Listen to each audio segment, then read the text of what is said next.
Hello students, energy conservation के chapter number 4 आज हम लोग स्टार्ट करेंगे। एनर्जी कंजर्वेशन का हम लोग चैप्टर नंबर 4 स्टार्ट करेंगे। इससे पहले हम लोगों ने अपना चैप्टर नंबर 3 कवर कर लिया है।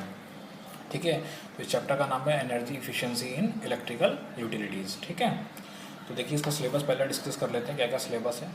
तो इसमें हमें पहला टॉपिक पढ़ना है पंप। ठीक है, इंट्रोडक्शन पढ़ना है पंप का, उसके एप्लीकेशन पढ़ना है, इफिशिएंट पंपिंग सिस्टम क्या होता है, फिर एनर्जी इफिशिएंसी एग्रीकल्चर पंप में, फिर एनर्जी सेविंग टिप्स देखनी है हमें पंप में। ठीक है, उसके बाद अगला टॉपिक इसमें पढ़ना है हम लोगों को कंप्रेस्ड एयर सिस्टम। इसमें हमें टाइप ऑफ कंप्रेसर देखने हैं, उनकी एप्लीकेशन देखनी है, लीकेज टेस्ट करना है, फिर एनर्जी सेविंग अपॉर्चुनिटीज़ इन कंप्रेशर। उसके बाद नेक्स्ट हमें देखना है energy conservation in HVAC and refrigerator system. ठीक है, इसमें हमें इसका इंट्रोडक्शन पार्ट को कवर करना है, एनर्जी इफिशिएंसी रेशियो कवर करना है, इसमें कुछ एयर कंडीशन और उसका वेंटिलेशन को देखना है। तो ये हमारे पास क्या है, चैप्टर नंबर 4 का सिलेबस है। तो चलिए स्टूडेंट्स, आज का हम लोग टॉपिक स्टार्ट करते हैं। पहले हम लोग किससे स्टार्ट करेंगे, पंप से स्टार्ट करेंगे। तो देखिए, तो पंप पहले पढ़ते हैं कि भाई पंप क्या होते हैं। तो सभी लोगों ने ये देखे होंगे पंप्स। ठीक है, पंप वह द्रविक युक्ति है जो विभिन्न प्रकार के द्रवों को उठाने, खींचने एवं गतिमान करने के लिए प्रयोग की जाती है। पंप को कार्य करने के लिए किसी मोटर से ऊर्जा दी जाती है। कहने का मतलब क्या है, पंप क्या होता है, हमारे पास एक मशीन है। ठीक है, पंप क्या है, हमारे पास एक मशीन है जो ट्रांसफ़र करती है फ्लूइड को। Pump is a machine which transfer fluid from one place to another place. यानी कि पंप क्या है, हमारे पास एक मशीन है जो फ्लूइड को यानी किसी भी द्रव को एक जगह से दूसरी जगह ट्रांसफ़र करती है। कैसे करती है, with the help of Motors. जो मोटर्स लगी होती हैं उसकी हेल्प से क्या करती है, वो फ्लूइड को ट्रांसफ़र करती है। ठीक है स्टूडेंट्स, अब इसमें होता क्या है, इसमें जो हमारे पास मैकेनिकल एनर्जी होती है, जो हमारे पास क्या होती है, मैकेनिकल एनर्जी होती है, वो कन्वर्ट हो जाती है किसमें, हाइड्रोलिक एनर्जी के। किसमें कन्वर्ट हो जाती है, mechanical energy converted into hydraulic energy. तो मैकेनिकल एनर्जी हमें कहाँ से मिलती है, मैकेनिकल एनर्जी मिलती है जो प्राइम मूवर्स इसमें यूज़ हो रहे होते हैं, जो मोटर लगी होती हैं, उसकी वजह से हमें क्या मिलती है, मैकेनिकल एनर्जी मिलती है। और हाइड्रोलिक एनर्जी किस फॉर्म में मिलती है, हमें प्रेशर एनर्जी की फॉर्म में मिलती है। ठीक है, हाइड्रोलिक एनर्जी किस फॉर्म में मिलती है, हमें प्रेशर एनर्जी की फॉर्म में मिलती है। तो देखो हुआ क्या कि पंप क्या था, एक मशीन थी जिसने क्या करा, फ्लूइड को एक जगह से दूसरी जगह ले जाती है। किसकी हेल्प से, मैकेनिकल एनर्जी इसमें कन्वर्ट होती है हमारी हाइड्रोलिक एनर्जी में। ठीक है, तो देखो इसे 3 भागों में बांटा गया है। नंबर 1 भाग है इसका, देखो सक्शन। पहला पार्ट क्या है इसका, सक्शन पार्ट है। दूसरा द्रव पर क्रिया करने वाले भाग, यानी कि जो भी फ्लूइड पर वर्क करेंगे वो हमारे पास पार्ट्स हो गए। और लास्ट में हमारे पास कौन सा सेक्शन हो गया, डिलीवरी सेक्शन हो गया। तो 3 सेक्शन में हमारा पंप बांटा गया है। तो चलिए देखो, थोड़ा समझाया गया है ये पंप के बारे में, ये डायग्राम बना हुआ है इसकी, फिर हमें इसको वर्किंग को समझना है। तो देखिए, ये हमने एक पंप बनाया है। तो इसमें क्या लगा हुआ है, देखो ये प्राइम मूवर लगा हुआ है, एक मोटर लगी हुई है। ठीक है, तो मोटर का क्या काम होगा इसमें, मैकेनिकल एनर्जी का। मोटर क्या करेगी, हमारे पास प्राइम मूवर्स जो होंगे, मोटर जो क्या करेगी, वो रोटेट करेगी, घूमेगी और वो मैकेनिकल एनर्जी को फॉर्म करेगी। देखो ये हमारा क्या है, लिक्विड है, कोई भी लिक्विड हो सकता है हमारा। ठीक है, ये द्रव है। ये हमारे पास सक्शन पाइप है, ये हमारे पास पंपिंग हो गया, ये हमारे पास डिलीवरी सेक्शन हो गया। तो होगा क्या कि due to the mechanical action, जब मैकेनिकल एक्शन होंगे यानी कि जो हमारी प्राइम मूवर जब मूव करेगा, तो जब प्राइम मूवर मूव करने से क्या होगा, प्रेशर डिफरेंस क्रिएट होगा। क्या होगा स्टूडेंट्स, एक प्रेशर डिफरेंस क्रिएट होगा। कहाँ पर प्रेशर डिफरेंस क्रिएट होगा, देखो इसके इनलेट पर।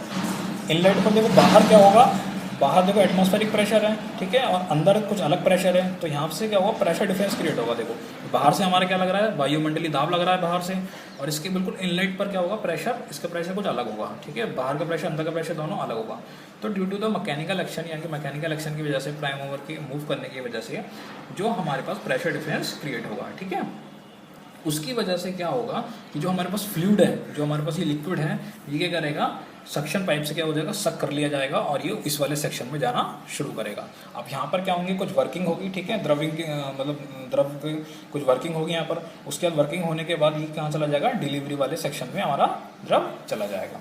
तो चलिए वर्किंग को देखते हैं। देखो पंप में मुख्यतः 4 प्रकार की क्रिया होती हैं। तो पंप में कितने टाइप की प्रक्रिया होती हैं, 4 टाइप की। चलिए समझते हैं एक पढ़ के। किसी प्राइम मूवर द्वारा पंप को यांत्रिक ऊर्जा प्रदान की जाती है। जो मैंने बताया कि प्राइम मूवर घूमता है, उससे क्या मिलती है, उसको मैकेनिकल एनर्जी मिलती है, जिससे पंप की क्रिया करने वाले भाग गतिशील होते हैं।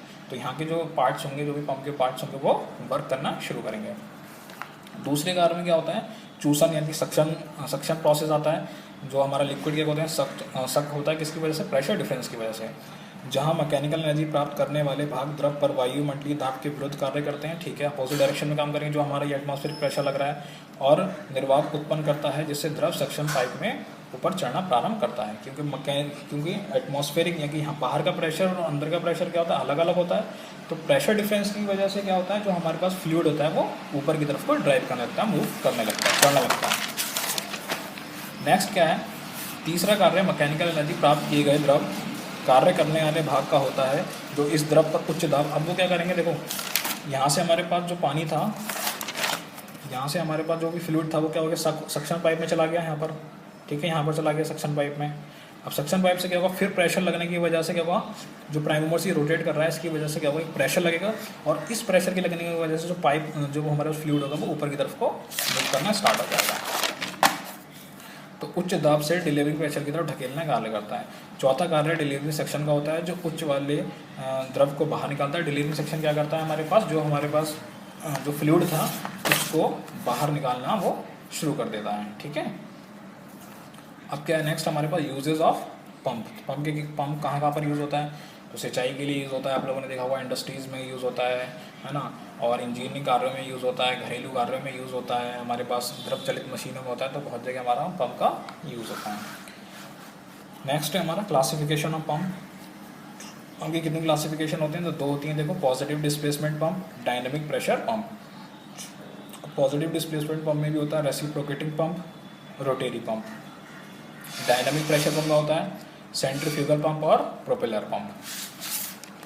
तो इसमें हम लोग देखते हैं, आज की वीडियो में हम लोग कवर कर लेंगे अपना रेसिप्रोकेटिंग पंप। तो ये देखो रेसिप्रोकेटिंग पंप है और ये इसका क्या है, डायग्राम है। तो चलिए मैं इसको समझा देता हूँ। देखो ये हमारा कौन सा सेक्शन है, डिलीवरी सेक्शन है, ये हमारा सक्शन सेक्शन है, ठीक है, ये हमारा एक सिलेंडर लगा हुआ है, ये हमारी एक पिस्टन लगी हुई है, ठीक है, ये हमारा पूरा एक सिलेंडर है, ये वाला सिलेंडर है, ये पिस्टन लगी हुई है हमारे पास, देखो पिस्टन है, ये पिस्टन रॉड है, ये हमारा प्राइम मूवर वाला सेक्शन है, यानी कि जो मैकेनिकल एनर्जी फॉर्म करेगा वो वाला पार्ट हो गया, ये कनेक्टिंग रॉड होगी, क्रैंक हो गया। तो देखिए अब होगा क्या, इसको समझ लेते हैं वर्किंग को।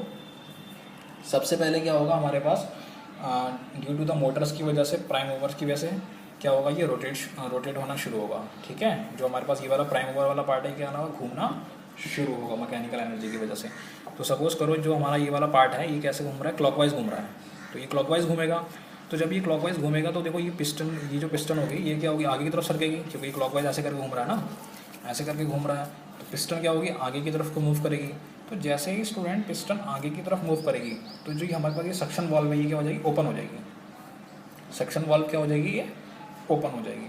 तो जैसे ही सक्शन वाल्व ओपन होगी तो यहाँ की जो एयर है, जो इस पाइप में एयर होगी वो कहाँ चली जाएगी, एयर यहाँ पे चली जाएगी सक्शन एरिया में, ठीक है। अब ये पाइप क्या हो जाएगा, पूरा एम्प्टी हो जाएगा, खाली हो जाएगा। तो ये हमारे पास जो लिक्विड है, ये भी हमारे पास जो भी कोई लिक्विड है या फिर कोई भी फ्लूइड होगा, तो ये फ्लूइड क्या होगा, इसमें ऊपर चढ़ना शुरू हो जाएगा, ठीक है। हुआ क्या, ये मूव करा, प्राइम मूवर ने क्या करा, इसको जो भी मोटर लगी होगी इलेक्ट्रिकल एनर्जी से मैकेनिकल एनर्जी की वजह से क्या हो गई, ये रोटेट करना शुरू हुई, पिस्टन इस तरीके से मूव हुई, सक्शन वाल्व क्या हो गया, हमारी ओपन हो गई, तो यहाँ की एयर निकल कर यहाँ चली गई, ये पाइप क्या हो गया, हमारा खाली हो गया, और यहाँ से फ्लूइड ऊपर जाना शुरू हो गया। फ्लूइड क्या कर रहा है, वो हमारा ऊपर जा रहा है, ठीक है। तो फ्लूइड कहाँ पहुँच गया, हमारा सक्शन एरिया में यहाँ पर पहुँच गया फ्लूइड। अब क्या होगा, इस पिस्टन की मतलब इस क्रैंक की वजह से ये जो पिस्टन होगी अब इधर की तरफ मूव करेगी, पहले किधर इधर मूव कर रही थी, अब कैसे मूव करेगी, इधर की साइड मूव करेगी। तो जैसे ही स्टूडेंट्स इधर की साइड ये मूव करेगी तो ये हमारे पास जो सक्शन वाल्व होगी क्या हो जाएगी, क्लोज हो जाएगी। अब हमारा सारा का सारा पानी कहाँ भरा हुआ है, जो भी फ्लूइड भरा हुआ है वो यहाँ भरा हुआ है, और ये डिलीवरी वाल्व जो है ये क्या हो जाएगी, ओपन हो जाएगी, ठीक है। डिलीवरी वाल्व क्या हो जाएगी, ओपन हो जाएगी। क्यों हो जाएगी, क्योंकि यहाँ पर जो हमारे पास फ्लूइड भरा हुआ है, जब ये सक्शन वाल्व पिस्टन इधर की तरफ मूव करेगी तो ये क्या करेगी, एक प्रेशर क्रिएट करेगी, क्या करेगी, हाई प्रेशर को क्रिएट करेगी, जिसकी वजह से क्या होगी, डिलीवरी वाल्व ओपन हो जाएगी और पानी हमारा ऊपर जाना शुरू हो जाएगा, ठीक है। तो चलिए इसी की वर्किंग को हम लोग पढ़ते हैं। रेसिप्रोकेटिंग पंप में द्रव कार्य करने वाले भाग एक पिस्टन युक्त सिलेंडर होता है, क्या होता है, एक पिस्टन युक्त सिलेंडर होता है, तथा प्राइम मूवर के रूप में मोटर होती है। प्राइम मूवर के रूप में क्या होती है, कि ये मोटर यूज हो रही है, ये बेसिकली किसका पार्ट है, ये मोटर है, ठीक है। मोटर होती है जिसका कनेक्शन क्रैंक और कनेक्टिंग रॉड से जुड़ा होता है। इसमें वाल्व लगी होती हैं, ठीक है, वन साइडेड वाल्व लगी होती हैं, वन वे वाल्व लगी होती है। ये वाल्व क्या होती हैं, वन वे होती हैं। जब पिस्टन वाल्व की ओर गति करता है, यानी कि जब पिस्टन क्या होता है, ये वाला जो पिस्टन है हमारे पास, ये जो पिस्टन है ये पिस्टन है, क्या करता है हमारे पास, जब वाल्व की ओर गति करता है, मतलब इस साइड जब मूव करता है, इस साइड जब मूव करता है, तो उस समय सक्शन वाल्व बंद हो जाती है। तो मैंने बताया था जब ये इधर की साइड मूव करेगा तो सक्शन वाल्व क्या हो जाएगी, बंद हो जाएगी, और द्रव पर क्या लगने लगेगा, जो फ्लूइड यहाँ भरा हुआ है उस पर क्या लगने लगेगा, प्रेशर लगने लगेगा, हाई प्रेशर क्रिएट होने लगेगा।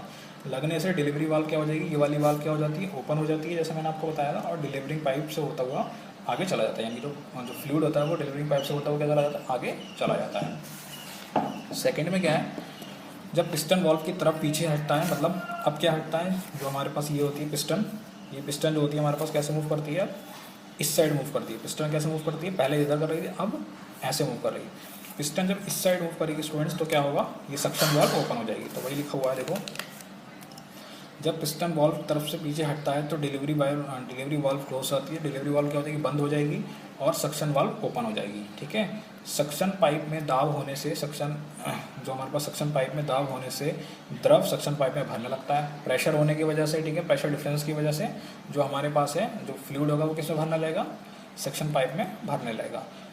तब जब पिस्टन द्वारा वाल्व की तरफ आता है तो उस स्थिति में सक्शन वाल्व क्लोज हो जाती है। जब ये किसकी तरफ आता है, वाल्व की तरफ आता है, तो हमारी वाल्व क्या हो जाएगी, क्लोज होना शुरू हो जाएगी, तथा डिलीवरिंग ओपन होना शुरू हो जाएगी, तथा डिलीवरिंग पाइप में पानी चला जाएगा इसी तरीके से। तो पूरा प्रोसेस वही है जो मैंने आप लोगों को बताया था। पहले अगर इधर मूव करती है ये, तो सक्शन पाइप वाली वाल्व खुल जाती है, यहाँ से पानी यहाँ चला जाता है। जब ये इस साइड मूव करती है तो ये वाली वाल्व बंद हो जाती है, और डिलीवरी वाल्व खुल जाती है हमारी पिस्टन के इधर मूव करने से। ठीक है, इसी तरीके से हमारा पानी हमको जो भी फ्लूइड होता है वो निकल जाता है। अब इसके यूजेस क्या क्या हैं, तो इस पंप का उपयोग बॉयलर में पानी भेजने तथा तेल के लिए किया जाता है। Thank you students.